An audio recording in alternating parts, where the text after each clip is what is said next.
ndabaramukije bakunzi bimbonesha kure ya Ganawe TV. Ndabipfuriza amahoro y'Imana ngo ganze imitima yacu nkuko bisanzwe. Ndi Evangeliste Kwizerimana Domitira, ngarutse kuri no mbonesha kure ugira tuyage jambo ry'Imana ora yashize ku mutima wanje kuri no munsi. Ariko imbere yuko tuganira reka tubanze dusenge, twiragize umuremyi kugira bize kugenda neza mu kiganiro tugiye kuyaga namwe. Uragorotse data mukunzi mwiza, turagwashimwe n'icubahiro kugira neza bugaca bukira. Watubereye Imana kuva kera none kuno musi watubereye Imana, tukengurutse neza yawe n'urukundo rwawe. None mwami mwiza niwakira amashimwe n'icubahiro vuye mu kanwa kacu biduga imbeza yo kubera umuvumo neza. Ariko uhoraho ngo amashimwe y'umunyavyaha n'induru mu matwi yawe n'igisesema mu maso yawe, turaciye bugufi duhangaza duhari ntuduharura imbaza tuganze maso y'igiciro kinini yatwururuke ko tweza agasemwe injebejebe n'amarabaga. None mwami nyagora ku ngoma kuko ari udaharuye wicaye ku ntebe y'imbabazi tuzisavye tuzigira kuduzihawe. Turasengeye mwami Imana imitima igiye kwakira ino jambo, dusengeye n'ugiye kurivuga ko ijambo ryawe riravugutiwe mu izina rya Kristo Yesu. Turakwingize mwami ngo ijambo ryawe nirisiga abantu bawe ko ryabasanze. Turakwinginze mwami nyaguhora ku ngoma ngo abagwayi bakize, abagobo bitwararike ubagiriye neza. Nanje mwami ninasama nawe bari buvuga mbindogoba nawe ugendereko, maze ishimwe n'icubahiro bishize guhabwa wewe mu izina rya Yesu Kristo umunyanazareti. Amen. Ndagukengurukiye wafashe umwanya wo kunyumviriza gutakaza akanya kawe, ariko icyo nagenda gusabe nagira dutangurane tuze gusozerana. Mwami Yesu ari we guhera umugisha. Tugere gusoma ijambo ry'Imana rifise teme ivuga ngo impumyi canke ubuhumyi. Nibwo tugiye kuyagako kuri no munsi. Ndasoma mu izina rya Yesu, ni ijambo ry'Imana dusoma mu butumwa bwiza bwanditswe na Mariko igice cyaho ni 10. Tugira duhere ku murongo wa 46 tubaza kugeza ku murongo wa 52 aho dusanga Mwami Yesu yahumaye impumyi. Ndasoma mu izina rya Yesu. Yesu ahumura impumyi yitwa Barutimayo ku murongo wa 46. Nuko bashika Yeriko, akiva Yeriko n'abigishwa biwe n'ishengero ryinshi. Mwene Timayo yitwa Barutimayo umusezi w'impumyi yari yicaye iruhande y'inzira. Yumvise ko ari Yesu umunyanazareti, atangura gutakamba ati, Yesu mwana wa Dawidi ngirira imbabazi. Abantu benshi baramuzibiranya ngo ahore, ariko arushiriza cyane gutakamba ati, mwana wa Dawidi ngirira imbabazi. Yesu arahagarara arababarira ati, nimumuhamagare. Bahamagara iyo mpumyi barayibwira bati, humura va hasi araguhamagaye.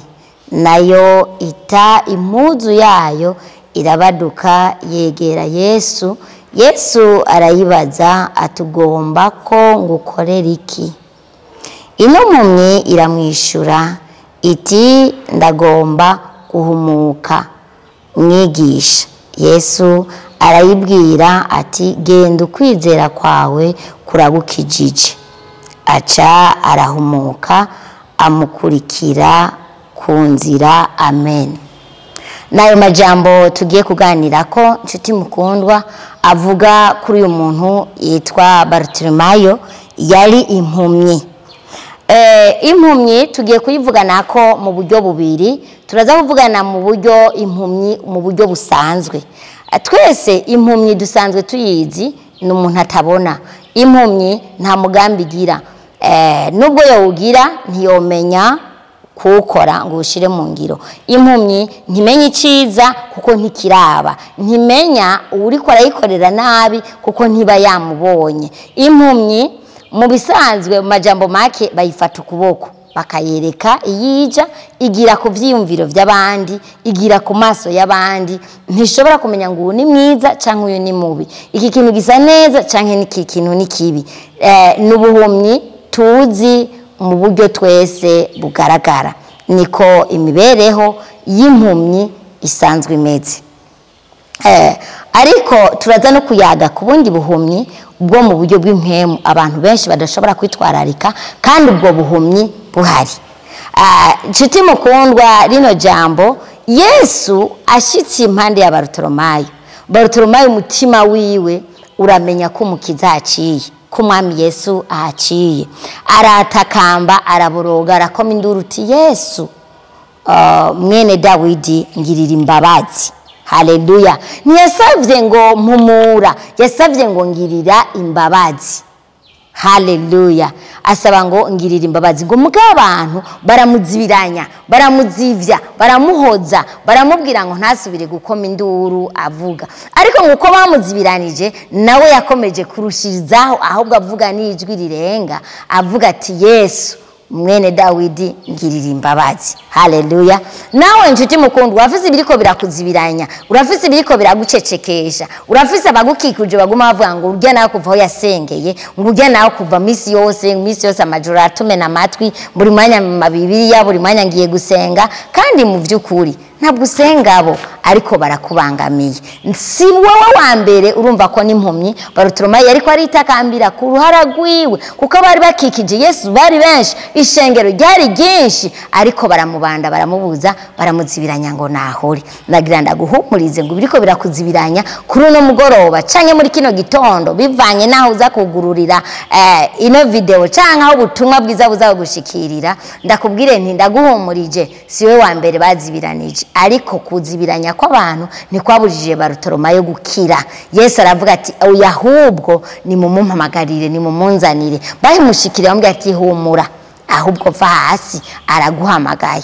Aca yitaba umwami Yesu. Agiye aramubaza ati mbega wowe ushaka ko ndagukorera iki? Aramubwira ati je nshaka guhumuka. Nawe wowe uzi icyo ushaka none? Umwami Yesu kwagira kubazi, ariko arakubaza ati wewe wumva ushaka iki? Tumbereze uvuge neza ikibazo aho gitumbereye, aho vyafiriye, urabe kugira umwami Yesu ntagusige uko yagusanze. Arambwira ati jewe shaka guhumuka. Acamubwira ati rero ukwizera kwawe kuragukijije. Haleluya. Ariko ngo acafata ingingo gukurikira nde? Yo gukurikira umwami Yesu. Mbega wewe niyaguhumura ugomba ukurikire nde? Wobwira ukurikira umwami Yesu cyangwa ugomba wisubirire mu vyiwawe? Haleluya. Nshuti mukundwa, igikorwa imbere yuko kigaragara kibanza guhera mu mutima. Jewe ndiko ndavuga mu mutima wawe ntaho nzi, ariko Yesu arazi mu mutima wawe, arazi niyagukiza, arazi icyo ukurikira, arazi aho uza kuja, arazi biza gukurikira ingene biza kugenda. Nagira ndakubaze ngo utegure umutima wawe, uwo bugira ukurikira umwami Yesu, ko bamukurikiye kubw'imikate yabwiye ati ntimundondezwa n'ivyo nabigishije, ni kubw'imitsima myinshi nabagaburiye. None nawe ugomba ko umwami Yesu agukiriza ikibazo wowe ufise cy'ubugwayi canke ikindi kibazo cyari cyose, ko byose arabishoboye. Ariko no munsi nashimye ko tuganira ku kibazo ciki cy'ubuhumyi. Haleluya. Woba witeguye guhava umukurikira canke woba witeguye gukurikira ibindi byose wishakira mu gihe Yesu yo bahejeje kugukiza? Ariko cyo nagira ndakubwire, Yesu we yasanga ntiyamusiga ko yamusanze. Iri jambo ndakwinginze ntirigusige ukiri impumyi, nagombye ko rigukura mu buhumyi ushobora kuba urimo. Haleluya.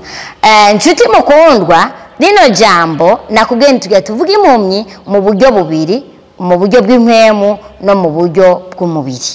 Abantu twako turavuga ku buhumyi bugaragarira amaso y'abantu, n'umuntu atabona yaja, n'umuntu atabona ibiriko birakoreka, n'umuntu atazi cyo gukora, n'umuntu atokwiteza imbere. Ariko Yesu hari ubundi buhumyi abona yaravye abana b'abantu. Hari ubundi buhumyi abantu bazi ko badafise, kandi nibwo bukomeye, kandi nibwo bushobora kugirane, nibwo bushobora kwica abantu. kuko iyo umuntu agendana ikibazo akaba kizi n'abantu barashobora kumutahura cyangwa nawe ubwiwe arashobora kwitahura, ariko hariho ubundi buhumyi buhari umwana w'Imana cyangwa umwana w'umuntu mwa kino gihe ashobora kuba afise akizera ko adahumye kandi ahumye. Ati n'ubuhumyi bumeze gute? N'ubuhumyi bwo mu buryo bw'impemu, n'ubuhumyi abakristo cyangwa abana b'Imana bagendana ariko bakaba batabuzi. Reka twifashisha amajambo dusanga hano mu gitabo cy'umuhanuzi Yesaya ego gice cyaho 33. Reka tubaye dusome ku murongo w'8 twumve ubwo buhumyi bugira kabiri nabwo nashatse ko tuganira ko ubwaribwo. Ndasoma mu izina rya Yesu mu gitabo cya Yesaya bice 43 ku murongo w'8 haravuga ngo sohora impumyi zifise amaso n'ibifamatwi bifise amatwi. Haleluya. Hari impumyi zifise amaso, hano baciye bongerako ngo n'ibifamatwi bigizene bifise amatwi. Haleluya. Nibwo buhumyi rero, sivyo nikuriye mu mutwe, nivyanditse mu ijambo ry'Imana. Hano kuri Yesaya nyene igice ca 42 tuhereye ku murongo wa 18 naho nyene kugira tuje tuganira neza duhuza twumvikana. Ku murongo wa 18 mwabifa amatwi mwe nimwumve, mwampumyi nimurabe kugira ngo mwitegereze. Ninde mpumyi atari umushumba wanje, canke gifamatwi nk'intumwa yanje ntuma? Ninde mpumyi nk'umugendanyi wanje kandi ahumye nk'umushumba wanje jewe Uhoraho? Abona vyinshi yamara ntiyitegereza, amatwi yiwe arazibutse yamara ntiyumva. Amen. Jambo ry'Imana yavuze ngo sohora impumyi zifise amaso kuko ntiziriko ziragirane zirabona. Mu yandi majambo make, n'abantu bitwa ko bamenye Imana, n'abantu bamenye umwami Yesu, n'abantu bari mu nzira y'agakiza, ariko bariko baribesha ayo nzira batayibonye cyangwa umwami Yesu batamubonye. Yesu yobashaka kubona nde canke ko yobashaka kubona iki? Haleluya. Yesu arashaka kubona umenye iciza n'ikibi, ugira icyo utahura kubw'ijambo ry'Imana. Aravuze ngo ninde mpumyi atari umushumba wanje, mu yandi majambo atari umukozi wanje. Ninde mpumyi atari intumwa yanje ntuma jewe Uhoraho? Kuko yumva vyinshi akabona vyinshi ariko ntabitahure. Nshuti mukundwa, wewe woba waramenye Imana, wewe woba waramenye ijambo ry'Imana, nagira ndakubaze ibivugwa mu ijambo ry'Imana woba ubizi canke woba ubitahura? Haleluya. Yesu aragomba kuguhumura amaso y'umwuka, amaso y'umutima, kugira ubone umwasi, kuko ivyo wikeka ko bishobora kukwica vyica ubuzima, ariko inyuma y'ubu nk'abakristo hariho ubundi buzima bukenewe buzobaho. Yesu avuze ati abakozi banje, abatwamenyanye, abakristo nibo bihenda, ariko mu vy'ukuri uwo bakorera batagizene batamumenye. Haleluya. N'uburyo rero bushobora kurimbura abantu benshi muri iki gihe, kuko batigeze bamenya ikijambo ry'Imana rivuga. Nshuti mukundwa, iyi Bibiliya nivyo, Bibiliya mvuze Bibiliya ni yegeranirizo ry'ibitabo. Haleluya. Bibiliya ni yegeranirizo ry'ibitabo vyinshi.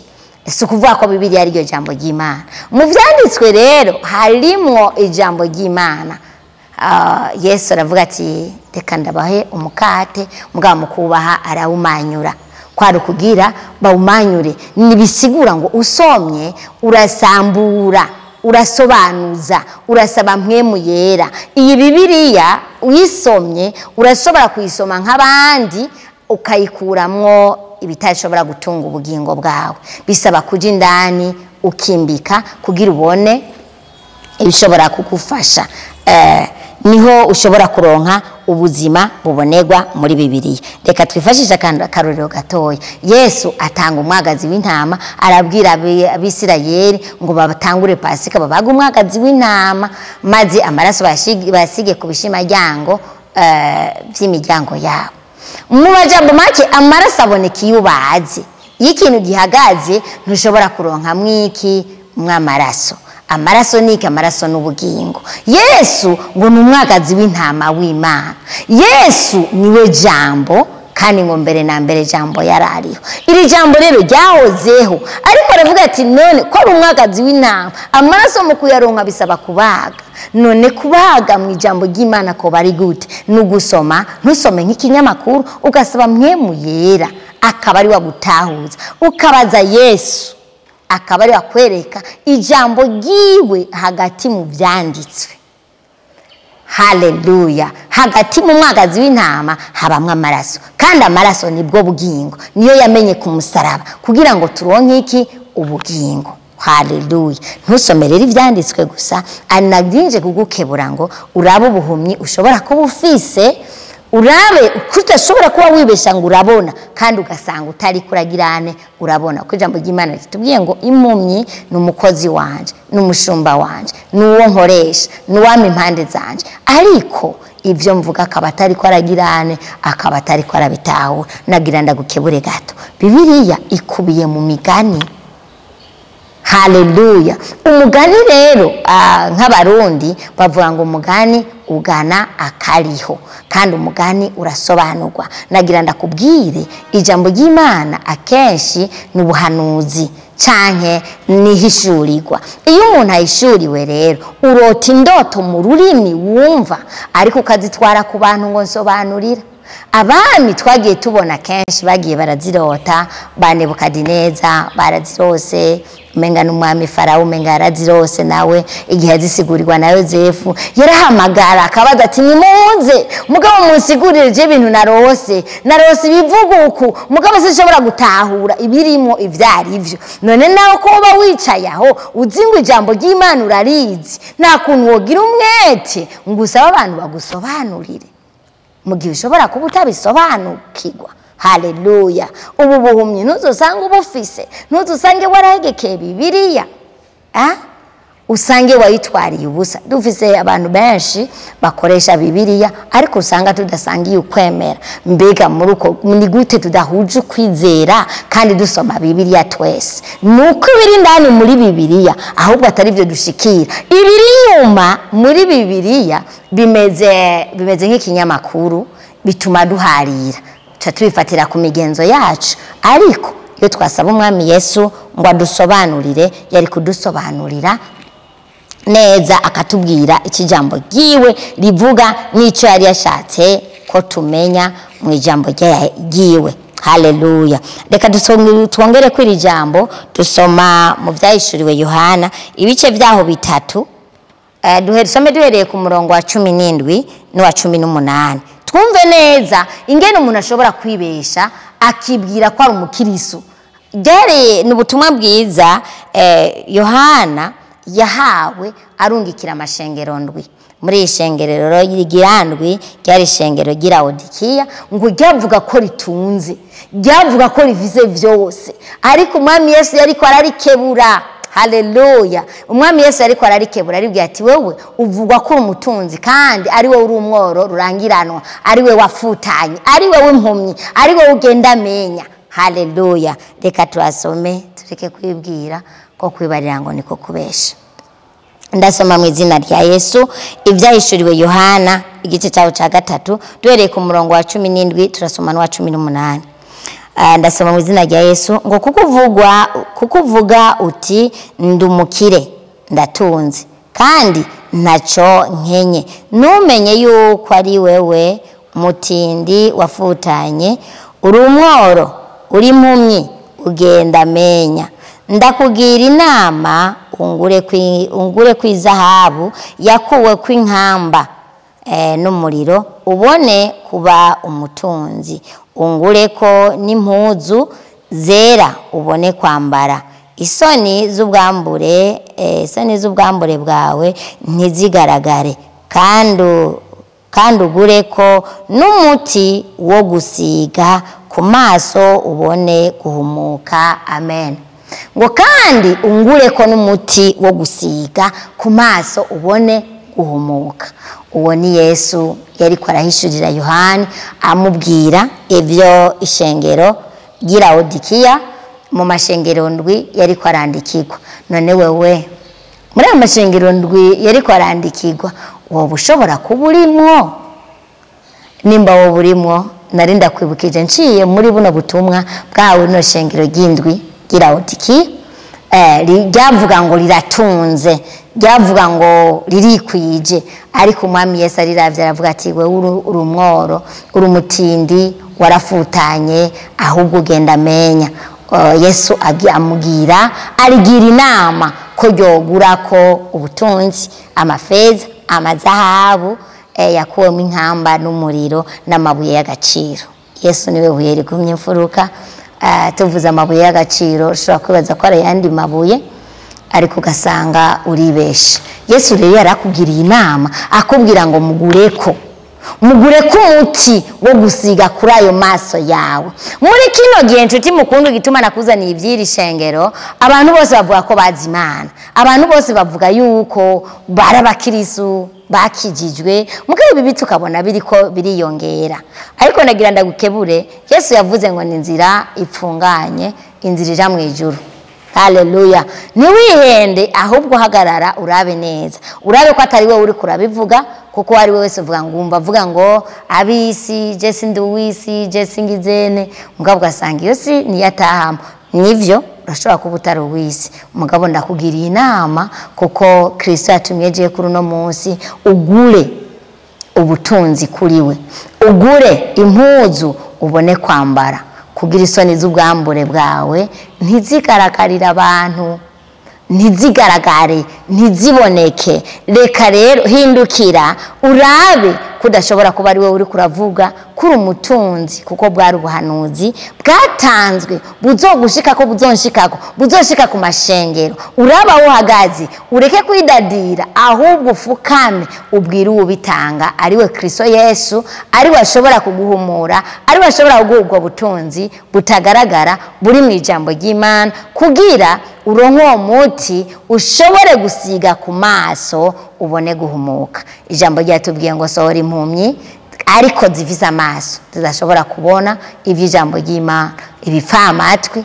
kandi ngo nibo bakozi bayo, nibo bantu bamenyanye n'Imana. Nshuti mukundwa, iri jambo nagomba ntiri gusiga uko ryagusanze, ahubwo wikebuke, kuko Yesu yarantumye nze kukubarira ntuwavusanga uri impumyi gusumba Barutolomayo, kuko wewe yarabimenye arisabira, kuko hariho n'abandi bari bamukikije Yesu burya impumyi zari zirimwo, ariko umwe niwe yashoboye kubitahura. Ubuhumyi bwo mu mutima burica gusumba ubuhumyi bugaragarira amaso y'abana b'abantu, kuko abantu bose baba bakuzi kuri impumyi, ariko iyo tubonye kanura, ariko iyo tubonye ko wakijijwe wambara impuzu uruhu rw'intama, ahubwo uribingira. Ntaho umuntu ashobora guhera ngo yakwitwararike akubwira ubutumwa bwiza, akubwira ijambo ry'Imana, kuko waritijije umwambaro w'agakiza. Nagomba renda kwibutse, ntusanga uhetse ingobyi umwana yarapfuye canke yaragiye kera. Ryari iryo jambo ry'Imana Uhoraho yari yashize ku mutima wanje,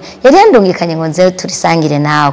Urakoze kuba wanyumvirije, kuba wanteze amatwi, ndagushimiye. Ico ndagusavye sabone, ndagusavye jeme na partage, kugira ubutumwa bwiza bugere ku mpera z'isi. Wowe waparataje ku bandi, nanje nabuvuze, buge tuzohembwa ingeri ingana. Urakoze, umwami Yesu aguhezagire. Ariko reka ndangize dusenga. uragororotse mukunzi mwiza, uragororotse nyagora ku ngoma. Habwa amashimwe n'icubahiro, tugaburira ijambo mwami Imana. None turashimye kubw'imitima yacu mwami, turagiye guhumuka kuko ari wowe ijambo ryawe uritanze. Girira neza abaryumvise bose mwami Yesu, bitwararike mu bibazo barimo, maze bakubone. Abariko barihenda ubakangure, ukangura imitima yabo, nibamara gukanguka nabo bakangura abandi. Urakoze kuri Alpha na Omega, intango n'iherezo. Gira neza bugaca bukira, ishimwe n'icubahiro bihabwe wewe mu izina rya Kristo Yesu Umunyanazareti, amen. Hamwe nayaga nawe TV, ubwenge ni wo mutima, ubwenge ni wo mutima.